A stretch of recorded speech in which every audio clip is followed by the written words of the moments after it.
2020년 참 힘겨운 한 해였습니다. 오늘 마지막 주일을 보내고 있습니다. 우리가 삶을 살면서 우리 모두는 스트레스를 피해 갈 수가 없습니다. 특별히 2020년 같은 이런 한 해를 보내면서 우리 모두는 많은 스트레스를 받으며 살아왔을 것입니다. 날마다 소지하고 다니는 핸드폰에서는 확진자 몇 번이 발생했습니다라는 문자가 계속 뜹니다.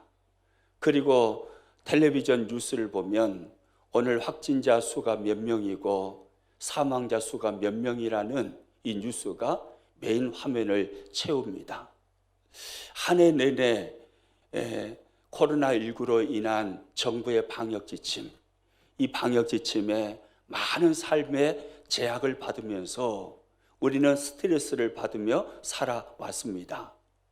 믿음의 사람인 우리들 또한 이 스트레스에서 벗어날 수 없었던 게 사실입니다. 여러분, 그러면 성경의 인물들, 위대한 믿음의 거장들인 성경의 인물들은 믿음으로 살았기 때문에 스트레스를 전혀 받지 않는 삶을 살았을까요? 그러지는 않았을 것입니다. 모세도 많은 스트레스를 받았을 것이고, 요셉도 많은 스트레스를 받았을 것이고, 욥도 많은 스트레스를 받았을 것입니다. 여러분이 생각할 때에 성경에 나오는 많은 인물들 중에 인생 가운데 가장 많은 스트레스를 받으며 살았을 것 같은 그 인물은 누구일 것 같습니까? 그래요. 아이고, 누가 말씀해 주셨는데 제가 생각할 때도 다윗이었을 것 같아요.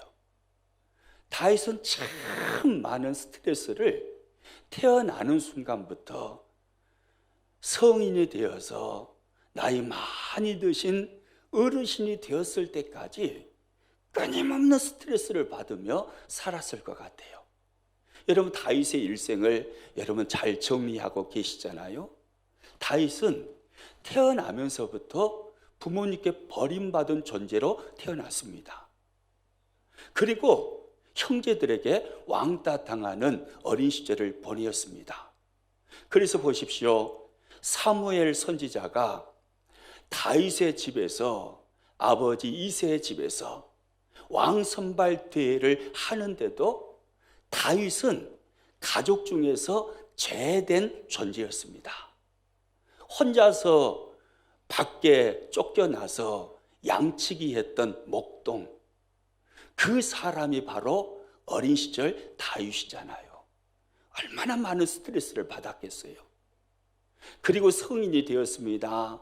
성인이 되어서는 그의 삶이 평안하였나요? 그러지 않았습니다. 그의 장인인 사울 왕에게 13년 동안 도망자의 삶을 살았습니다. 장인이 자기를 잡아 죽이려고 하는 거예요. 하루 이틀이 아니라 1, 2년이 아니라 13년입니다. 하루도 그러지 않고 13년 동안 장인의 칼날을 피해서 자신의 목숨을 지키기 위해서 광야를 헤매서 도망자의 삶을 살았던 그의 삶이 다윗의 삶입니다. 얼마나 스트레스가 심했겠어요. 그리고 또 그의 아들이 그를 반역하잖아요. 그리고 쿠데타를 일으키잖아요. 다윗이 왕이 되었는데 아들이 쿠데타를 일으킵니다. 아들과 함께 그렇게 믿었던 충신들이 자신을 배반하고 자신의 대적이 됩니다. 얼마나 많은 스트레스를 받았겠어요.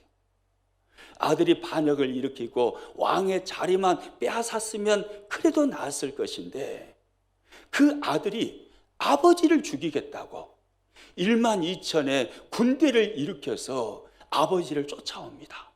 얼마나 스트레스를 받았겠어요. 아들에게 쫓김을 당하면서 옷도 제대로 입지 못합니다. 그리고 맨발로 눈물을 흘리면서 도망을 칩니다. 참 다윗의 일생을 생각하면 야, 다윗의 일생은 진짜 스트레스를 많이 받았겠다라는 생각이 들지요. 오늘 본문 우리가 읽었던요, 이 시편 3편을 보면 다윗이 얼마나 험난한 인생을 살면서 많은 스트레스를 받았을까라는 것을 우리로 하여금 짐작해 해줍니다. 시편 3편 표제를 보면 이런 말이 나와 있어요. 시편 3편 1절 바로 위에 가로 안에 들어있는 글귀를 한번 여러분 봐보세요. 거기 보면 이런 표제가 나와 있습니다. 같이 한번 읽습니다. 다윗이 그의 아들 압살롬을 피할 때에 지은 시. 다윗이 그의 아들이에요. 아들. 자신이 낳은 아들이에요. 아들이 반역을 하고 아들이 쿠데타를 일으켜서 아들이 아버지를 쫓아낸 겁니다. 그래서 그 아들을 피하면서 이 시를 썼다 이 말이에요. 얼마나 험난한 그 삶의 모습에서 나온 시잖아요. 우리가 잘 알고 있는 것처럼 다윗은 우리아의 아내 밧세바를 범하는 큰 죄악을 하나님 앞에 저질렀습니다. 계속되는 전쟁 가운데 이스라엘이 승리를 하자 다윗이 마음을 놓고 전쟁터에 나가지 않고 어느 날은 그냥 궁에 머무르게 됐죠. 낮잠을 푹 자고 일어나서 궁 옥상에 올라가서 이렇게 휴식을 취하면서 거닐고 있는데 우리아의 아내 밧세바가 목욕하는 장면이 눈에 띄었습니다. 그래서 그 밧세바를 불러서 범하고 말죠. 그리고 그 죄악을 숨기기 위해서 충신이었고 용장이었던 그 밧세바의 남편 우리아를 전쟁터 한복판에 집어넣어 놓고 거기서 죽게 만들어 버립니다. 그런데 이 모든 모습을 다윗이 간음을 하고 다윗이 살인을 했던 이 모든 모습을 하나님은 불꽃 같은 눈동자로 보고 계셨던 것입니다. 그래서 하나님께서 어느 날 나단 선지자를 다윗에게 보내시고 다윗을 징계하십니다. 나단 선지자의 입을 통해서 징계를 선포하시는데 다윗이 밧세바를 통하여서 낳은 첫 번째 아이가 죽게 될 거라는 거예요. 그리고 다윗의 집안에 간음과 살인이 멈추지 않을 것이라는 징계의 말씀을 하나님이 하십니다. 그런데 하나님이 나단 선지자를 통해서 징계하셨던 그 말씀이 그대로 이루어져 가는 거예요. 다윗의 아들 암논이요, 이복 여동생 다말을 범해버립니다. 그리고 다말이 이복 형 암논에게 수치를 당했다라는 사실을 압살롬이 알게 되죠. 그래가지고 이 압살롬이 이복 형 암논을 죽여버립니다. 얼마나 끔찍한 일들이 다윗의 집안에 막 일어나고 있죠. 간음과 살인, 이런 모습이 일어납니다. 그리고 급기야 이 압살롬이 반역을 합니다. 반역을 해가지고 이 압살롬이 쿠데타를 일으키고 아버지를 쫓아내지 않습니까? 아버지를 쫓아내서 다윗이 압살롬을 피해서 도망을 가는데 얼마나 마음이 아팠겠어요.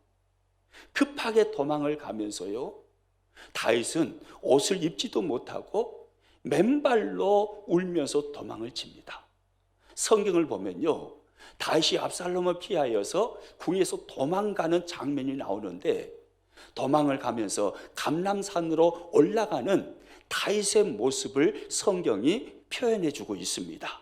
감람산으로 올라가면서 다윗은요, 머리를 내리고 그리고 눈물을 철철 흘리면서 도망을 가고 있는 거예요. 사무엘하 15장 30절 같이 한번 읽습니다.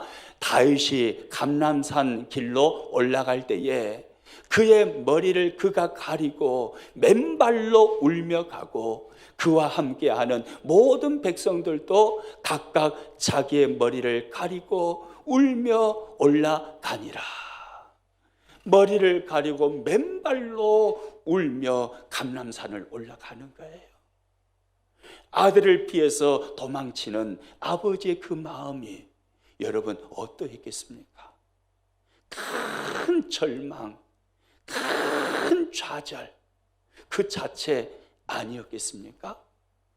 그렇게 도망을 치는데요, 한 걸음 더 나아가서 도망을 가는데 이스라엘의 평민인 게라의 아들 시므이라는 사람이요, 다윗이 도망가는 모습을 보면서요 조롱을 하면서 막 저주를 퍼붓습니다. 사무엘하 16장 7절 같이 한번 읽습니다. 시므이가 저주하는 가운데 이와 같이 말하니라. 피를 흘린 자여, 사악한 자여, 가거라 가거라. 피를 흘린 자여, 사악한 자여, 가거라 가거라. 성경의 표현이니까 이렇게 점잖하게 표현이 되어 있지, 우리 전라도 말로 이렇게 번역을 한다면 제가 생각해 봤어요. 이런 말일 것 같아요. 이 피를 흘린 악한 개 같은 자여, 꺼져버려라 꺼져버려라, 이런 말일 것 같아요. 이 개 같은 자야, 꺼져라 꺼져라. 여러분, 왕이었어요. 잠시 전까지만 해도 왕이었어요. 그런데 평민을 통해서 이런 조롱과 이런 저주를 받는다고 생각해 보세요. 얼마나 가슴이 무너졌겠습니까? 그렇게 가슴이 무너지면서 도망을 치는데 이 아들 압살롬이 쿠데타를 일으켜서 왕의 자리를 빼앗아서 거기서 딱 멈췄으면 괜찮았을 건데, 이 아들이 아버지 다윗을 죽이겠다고 군사 1만 2천을 일으켜서 그 다윗을 추격하는 것입니다. 다윗의 입장에서 보면 아들이 1만 2천 명의 군사를 이끌고 자신을 죽이려고 지금 오고 있는 거예요. 그 장면에서 아들이 자신을 죽이려고 오는 그 장면에서 지은 시가 바로 시편 3편입니다. 그러니까 큰 시련과 고난과 험한 인생의 한복판에서 다윗은 이 시편 3편을 쓰고 있는 것입니다. 오늘 시편 3편을 보면 먼저 다윗은 자신을 대적하는 자가 많다라고 하나님 앞에 고백을 합니다. 오늘 보면 1절 말씀 같이 한번 읽습니다. 여호와여, 나의 대적이 어찌 그리 많은지요. 일어나 나를 치는 자가 많으니이다. 이 말씀 잘 봐보세요. 여호와여, 나의 대적이 많다고 합니까? 적다고 합니까? 많은지요. 일어나 나를 치는 자가 많다고 하나요? 적다고 하나요? 많으니이다. 다윗은 많다라고 그래요. 그리고 또 2절 말씀을 같이 읽습니다. 많은 사람이 나를 대적하여 말하기를. 자신을 대적하는 사람이 많다고 그래요? 적다고 그래요? 많다고 그럽니다. 많은 사람들이. 그러니까 시편 3편을 시작하면서 1절과 2절을 보니까 자신을 대적하는 사람이 많습니다 라는 표현을 3번이나 반복하고 있습니다. 이것은 강조죠. 즉 다윗이 깜짝 놀라고 있는 것입니다. 그가 왕으로 통치하고 있을 때는 자신을 대적하는 사람이 없었습니다. 어떤 백성도 어떤 신하도 자신을 대적하거나 조롱하지 않았습니다. 대적자가 없는 줄 알았습니다. 그런데 아들 압살롬이 쿠데타를 일으켜서 자신이 도망자의 신세가 되고 나서 보니까 수많은 사람들이 일어나서 자신을 대적하고 있는 거예요. 아들만 대적하는 게 아닙니다. 그렇게 믿었던 충신들이 반역을 해서 자신을 대적하고 있습니다. 그리고 평민까지도, 이스라엘 백성들까지도 자신을 대적하고 있습니다. 수많은 사람들이 일어나서 자신을 대적하고 있는 그 모습을 보고 다윗이 깜짝 놀라는 것입니다. 나에게 이렇게 많은 대적자가 하나님이 있습니다. 그러면서 다윗의 마음이 얼마나 무너졌겠어요. 여러분, 그런데 생각해 보면 다윗에게만 대적자가 있었을까요? 오늘 우리들에게는 대적자가 있을까요? 없을까요? 아무도 없을 것 같죠? 아니요. 있단게요. 우리들에게도 대적자가 있어요. 성경을 보면요, 베드로전서 5장 8절에 그런 말씀을 하잖아요. 같이 한번 읽습니다. 근신하라, 깨어라. 너희 대적 마귀가 우는 사자같이 두루다니며 삼킬 자를 찾나니. 할렐루야. 우리의 대적자가 누굽니까? 마귀예요, 마귀. 너희 대적 마귀가 우는 사자같이 두루다니며 삼킬 자를 찾나니. 마귀가 멈추지 않고 허시탐탐 우리를 살피면서 배고픈 우는 사자와 같이, 먹잇감을 찾아 나선 우는 사자와 같이 우리를 삼키려고 우리에게 대적해 온다, 이 말입니다. 마귀의 대적 앞에서 어느 성도, 어떤 믿음의 사람도 피할 사람은 아무도 없습니다. 우리를 호시탐탐 삼키기 위해서 우는 사자와 같이 우리를 찾으며 대적하는 자가 있는데, 그 대적하는 자가 누구라고요? 마귀예요, 마귀. 우리가 살아왔던 인생 여정 가운데 마귀는 끊임없이 대적해 왔고, 오늘 또 마귀는 우리를 대적하고 있고, 내일 또 마귀는 우리를 또 대적할 것입니다. 2020년에도 우리를 대적했지만 2021년에는 그러면 마귀가 대적 안 하고 어디로 가버릴까요? 여전히 마귀는 대적합니다. 그러므로 성경이 뭐라고 합니까? 근신하고 깨어있으라고 그러죠. 근신하고 깨어라. 무슨 말이에요? 정신 차리고 깨어있으라, 이 말이에요. 그래서요, 종교개혁자 루터는요, 내 주는 강한 성이요 라는 찬송가를 지으면서 3절에 이런 찬송을 넣었습니다.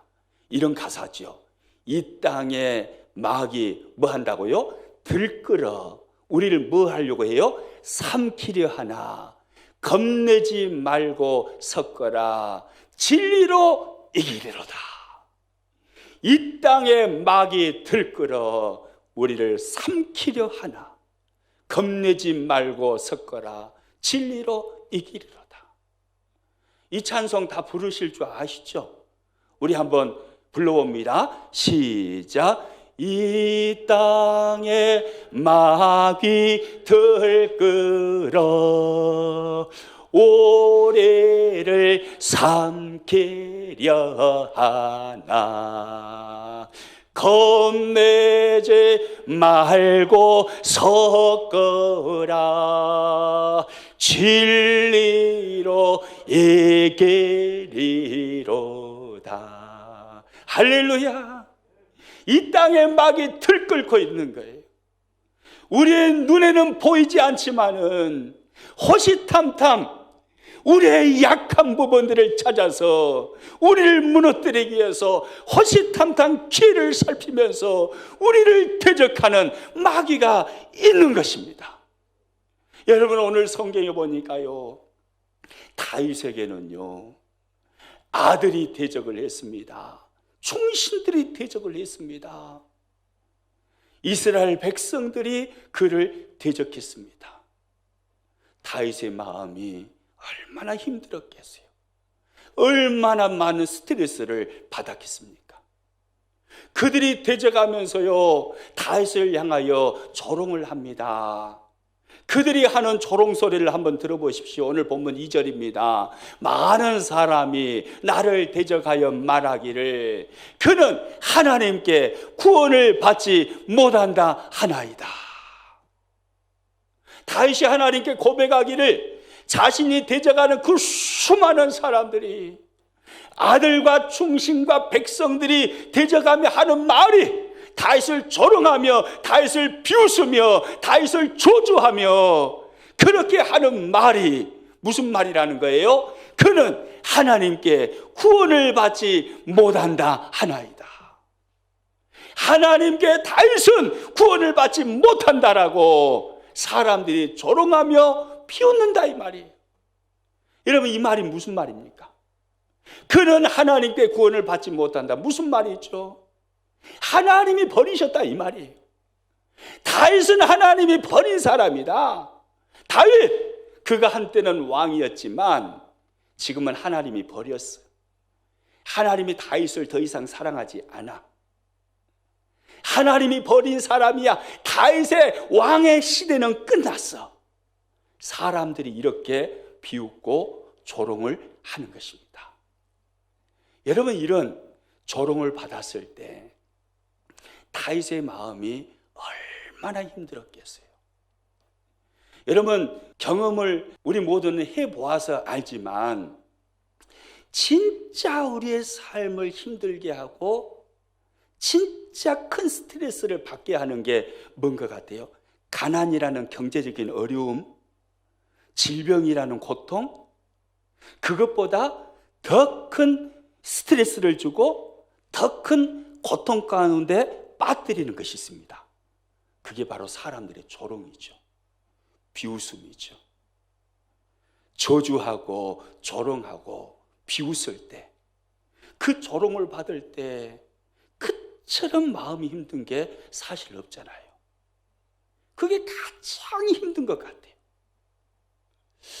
11조의 왕이요, 건축의 왕이라고 불려지는 분이 있어요. 이분이 11조 왕으로, 건축의 왕으로서 국내의 많은 건축에도 관여했던 장로님이신데 한국 기독 실업인의 회장이시죠. 바로 소금장수 김수웅 장로님입니다. 이 소금장수 김수웅 장로님의 간증책을 보면요, 그런 내용이 나옵니다.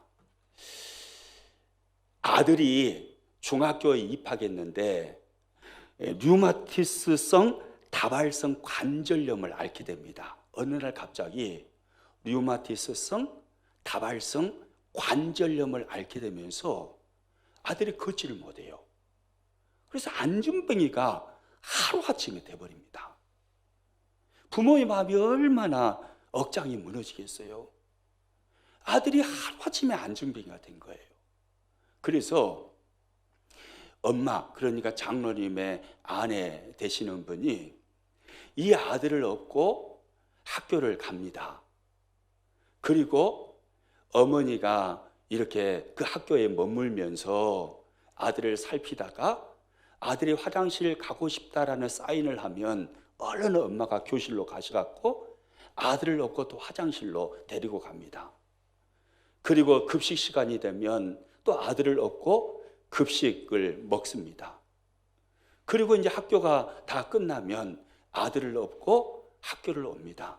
이것도 고통이잖아요. 그런데 더 고통스러운 것은 교회 갈 때라는 거예요. 교회 갈 때.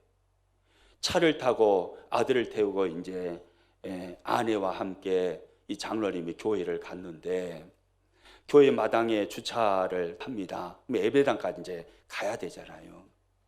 이제 아들을 업고 가야 돼요. 업고. 그러면 아버지와 어머니가 지금 같이 차 안에 타고 계시는데 누가 아들을 업어야 이게 맞을 것 같습니까? 엄마가 업어야 할까요? 아빠가 업어야 할까요? 아빠가 힘쓰게 아빠가 업어야 되겠잖아요. 그런데 그렇게 못하는 거예요. 혹시 초신자가 보고 시험에 들까 봐 장로님 아들이 저렇게 병신됐다 그러면 시험 들까 봐 초신자들 눈치를 살피면서 아빠가 아들을 얻지 못하고 이 엄마가 아들을 얻고 낑낑거리면서 예배당으로 올라갑니다. 이것도 참 고통스러운 거잖아요. 그런데 김수웅 장로님이 그래요. 더 고통스러운 게 있었습니다. 제 마음에 비수같이 꽂혔던 게 있었습니다. 그것은 교인들의 비웃음이었다는 거예요. 예수님 믿으면 복 받는다던데 장로님의 아들이 장로님이 뭔 죄를 지어가지고 저렇게 병신이 되었단가니 사람들이 그렇게 이야기하더라는 거예요. 장로님이 죄를 지어가지고 뭔 죄를 해결을 안 해가지고 아들이 저렇게 벌을 받고 있고 아들이 병신 되었는지 모르겠네. 사람들이 그러더라는 거예요. 그런 말을 들을 때마다 가슴에 비수가 꽂히더라는 거예요. 여러분 그렇습니다. 우리를 진짜 힘들게 하는 것은 조롱이 있죠. 사람들의 비웃음이 있죠. 가난 꼭 참아보면 돼요. 질병 참아보면 돼요. 가난과 질병 가운데 허덕이고 있을 때 그래도 위로해 주시는 분들, 그래도 손잡아 주시는 분들, 친구들이 있으면 얼마든지 극복합니다. 감당해낼 수 있습니다. 여보, 우리 힘들어도 우리 하나님 믿고 믿음으로 잘 견뎌봅시다. 아직은 하나님이 이 최악을 최선으로 바꾸시겠죠. 모든 걸 합력하여 선을 이루시는 하나님께서 우리 편에서 일해 주시지 않겠어요? 이렇게 위로해 주고 손잡아주는 아내가 있고 남편이 있고 자녀가 있고 그리고 교우들이 있고 친구들이 있다면 얼마든지 세상적인 그 어려움과 고통은 이겨낼 수가 있어요. 그런데 진짜 힘든 것은요, 사람들의 조롱이에요. 사람들을 비웃는 거예요. 그러나도 어려운 환경 때문에 힘든데 사람들이 그걸 알아주지 못하고 위로는커녕 오히려 조롱하고 비웃을 때 그때 많은 사람들이 무너져 버리죠. 많은 사람들이 상처를 입습니다. 그래서 어떤 사람은 인생을 포기하기도 합니다. 그런데요, 오늘 본문을 잘 봐보세요. 오늘 본문 시편 3편 말씀을 잘 보시면요, 다윗은 그 대적자들이 조롱하는 조롱소리, 하나님이 다윗을 버리셨어, 다윗을 하나님은 더 이상 사랑하지 않아, 이렇게 말하는 조롱소리를 그렇게 들었음에도 불구하고 그 조롱소리, 그 사탄의 소리에 다윗은 무너지지 않습니다. 시편 3편은요 1절과 2절로 딱 끝나는 게 아니에요. 그 다음에 몇 절이 나옵니까? 3절이 나와요. 3절에 보니까 다윗은요, 믿음의 거장이었던 그 다윗은 그 조롱소리에 무너진 것이 아니라 다윗은요, 그러나의 하나님을 바라보면서 일어나더라는 거예요. 오늘 보면 3절 같이 읽습니다. 시작.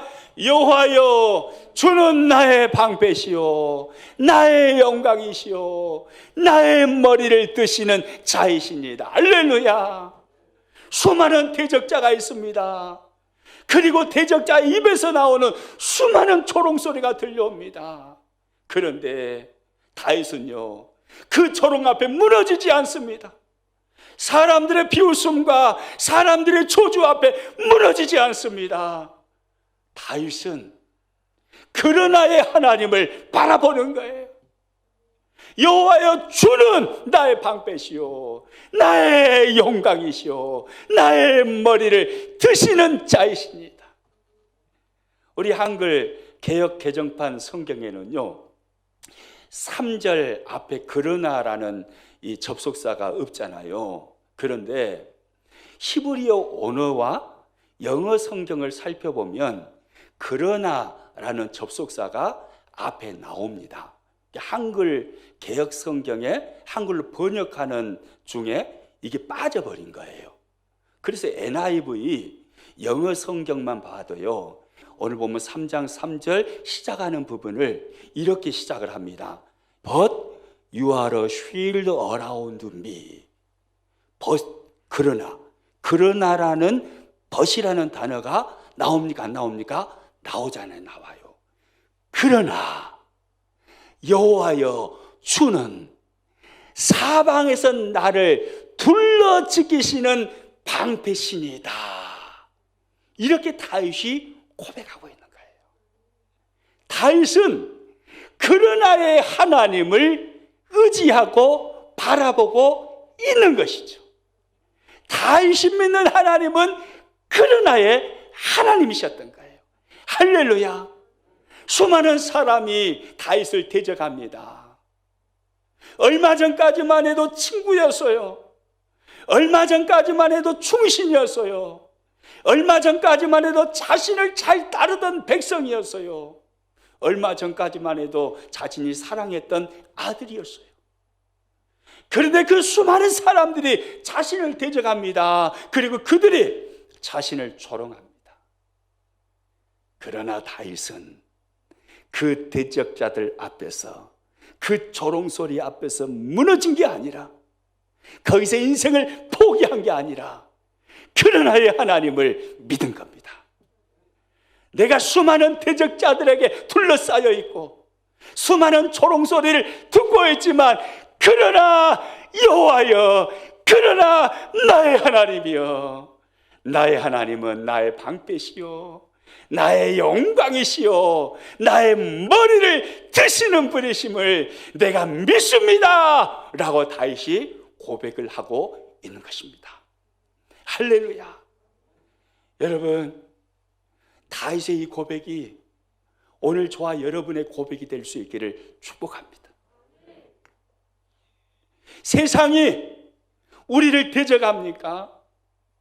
코로나19라는 인류 역사상 한 번도 경험해보지 못했던 어마어마한 전염병이 우리의 삶을 올가매고 우리의 삶에 큰 제약을 주면서 자꾸 좌절되고 자꾸 절망하는 큰 스트레스를 받았던 한 해를 보내셨습니까? 그래서 2020년 지금 마무리하는 단계인데 절망과 좌절 가운데 일어나지 못할 것 같습니까? 저와 여러분의 고백이 다윗의 고백이 될 수 있기를 축복합니다. 주여, 환경이 나를 대적하고 또한 사람들이 때로는 나를 조롱하기도 했지만, 그러나 나는 그러나의 하나님을 믿습니다. 그러나 여호와여 주는 나의 방패시요 나의 영광이시요 나의 머리를 드시는 하나님심을 내가 믿습니다 라고 고백하고 일어서는 놀라운 은혜가 있기를 축복합니다. 할렐루야.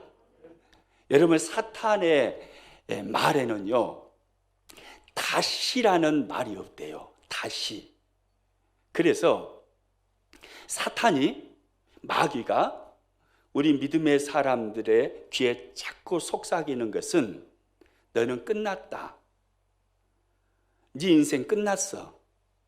하나님은 너를 이제 사랑하지 않아. 너는 버림받았어. 다시라는 단어를 사용해서 우리 귀에 말하지 않습니다. 그냥 너는 끝났어. 너는 이걸로 끝이야. 이게 사탄의 음성이에요. 그런데 하나님의 음성에는 끊임없이 다시라는 단어가 있습니다. 여러분, 성령 하나님께서 우리 안에서 가장 많이 속삭이시는 성령 하나님의 음성이 무엇인가요? 내 사랑하는 아무개야, 다시 시작하자. 다시 일어나 보자. 이런 음성 아닌가요? 내가 자꾸 무너져요. 자꾸 죄악 가운데 무너집니다. 힘겨운 환경과 싸우다가 좌절하고 절망합니다. 그래서 낙심 가운데 빠져듭니다. 그때 성령 하나님께서 기도의 무릎을 꿇을 때마다 우리 안에서 뭐라고 하시던가요? 사랑하는 아무개야, 다시 일어나자. 다시 시작하자. 내가 너와 함께하고 있어. 내가 너를 도와줄게. 우리 다시 한번 해보자. 여러분, 이런 음성 아니던가요? 하나님의 음성에는요, 끊임없이 다시가 있는 거예요. 2020년 코로나19와 싸우면서 너 힘겨웠지? 많이 힘들었지? 그래서 많은 스트레스를 받으며 살아왔지?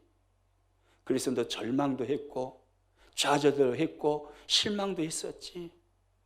그러나 다시 시작해보자. 2021년 다시 시작해보자. 다시. 이게 하나님의 음성인 것입니다. 할렐루야. 기도의 무릎을 꿇을 때마다 우리 안에서 이렇게 말씀하시는 성령님의 음성을 들을 수 있기를 축복합니다. 다시 시작해보자. 많은 어려움이 있고 많은 스트레스가 찾아오고 수많은 대적들이 있고 많은 조롱의 소리가 들려와도, 그러나 여호와여 주는 나의 방패시요 나의 영광이시요 나의 머리를 드시는 자이십니다. 그러나의 하나님을 바라보고 다시 일어나는 것입니다. 여러분, 그러면 다윗이 바라보았던 그러나의 하나님은 구체적으로 어떤 하나님이셨을까요? 3절에 다윗이 그러나의 하나님을 고백하는데, 이 그러나의 하나님은 어떤 하나님이신지 이제 구체적으로 좀 깊게 살펴보도록 하겠습니다. 첫째, 다윗이 믿었던 그러나의 하나님은요, 방패이신 하나님이셨습니다. 어떤 하나님이셨다고요? 방패이신 하나님이에요. 오늘 보면 3절 상반절 말씀 같이 읽습니다. 시작. 여호와여 주는 나의 방패시여. 여호와여 주는 나의 뭐라고 합니까? 방패시여. 여러분, 방패가 뭡니까? 방패. 방패는 보호의 장비잖아요. 나를 보호해주는, 전쟁터 속에서 나의 생명을 지켜주고 나를 보호해주는 장비가 바로 방패지 않습니까? 방패. 앞과 뒤와 옆 사방을 막아주는 보호의 장비, 그게 바로 방패죠. 그러니까 다윗이 여호와여 주는 나의 방패시여 라고 고백하고 있는 것은 바로 이 말이에요. 하나님은 나의 앞과 뒤, 옆 사방을 둘러서 나를 보호해 주시는 나의 하나님이시니다. 할렐루야. 이렇게 고백하고 있는 거예요.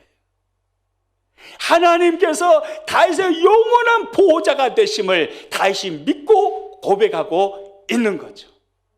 그가 비록 아들이 쿠데타를 일으켜서 도망자의 신세가 되었지만, 그가 광야를 방황하는 인생을 살아가고 있지만, 수많은 사람들이 자신을 조롱하지만, 그러나 하나님은 나의 편에 계시고 하나님은 나를 보호하시는, 사방에서 나를 둘러싸시고 나를 보호해 주시는 영원한 나의 보호자가 되시는 하나님심을 다윗은 믿고 있는 것입니다. 할렐루야. 이 믿음이 오늘 저와 여러분의 믿음이 될 수 있기를 축복합니다. 하나님은 우리를 보호하시는 보호자가 되시는 것입니다. 아멘이십니까? 하나님은 우리를 보호하시는 어떤 분이 되신다고요? 보호자가 되시는 거예요. 보호자가 되시고, 아무리 많은 시련과 고난과 환난이 우리 가운데 찾아와도 하나님은 전능하시고 살아계셔서 오늘도 당신의 백성들을 눈동자로 지키시고 보호해 주시는 하나님이신 것입니다. 그 당신의 백성 안에 저와 여러분이 포함되어 있음을 믿으시기 바랍니다. 할렐루야. 우리가 그런 사람들이에요. 하나님의 보호 속에 살아가는 사람. 눈에 보이지 않지만 지금도 천군 천사를 보내셔서 우리의 삶의 보호막을 치시고 우리를 보호하시며 우리의 삶을 인도해 두신 하나님, 그 하나님이 바로 오늘 우리가 믿고 있는 하나님이신 거예요. 다윗은 그 하나님을 믿었습니다. 그리고요, 다윗이 고백한 그러나의 하나님, 두 번째는요, 영광이신 하나님이셨습니다. 어떤 하나님이셨다고요? 영광이신 하나님이에요. 영광이신 하나님. 오늘 보면 3절 중반절 말씀 같이 읽습니다. 여호와여 주는 나의 무엇이라고요? 영광이시요. 할렐루야. 따라서 합니다. 여호와여 주는 나의 영광이시요. 아멘이십니까?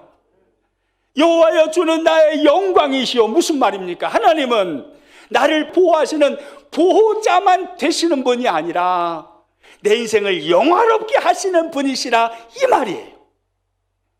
나의 영광이시오 라는 말은요, 하나님이 나의 영광의 대상이 되십니다 라는 의미도 있지만, 오늘 본문에서는 무슨 의미냐면 하나님은 나의 영광을 회복해 주시는 하나님이십니다, 이 말인 거예요. 다윗은 그걸 믿는 거예요. 자신이 범죄했을 때 하나님은 자신의 영광을 거두가시는 분이시기도 하지만, 또한 동시에 하나님은 다시 그 영광을 회복시켜 주시는, 나를 영원하게 하시는 그 하나님인 것을 다윗은 믿은 겁니다. 여호와여 주는 나의 영광이시오. 다윗의 이 믿음의 고백이 오늘 우리의 고백이 될 수 있기를 축복합니다. 하나님은 우리의 영광을 회복시켜 주시는 하나님이신 거예요. 할렐루야. 때로는 범죄하여서 하나님께서 영광을 거두 가실 때도 있어요.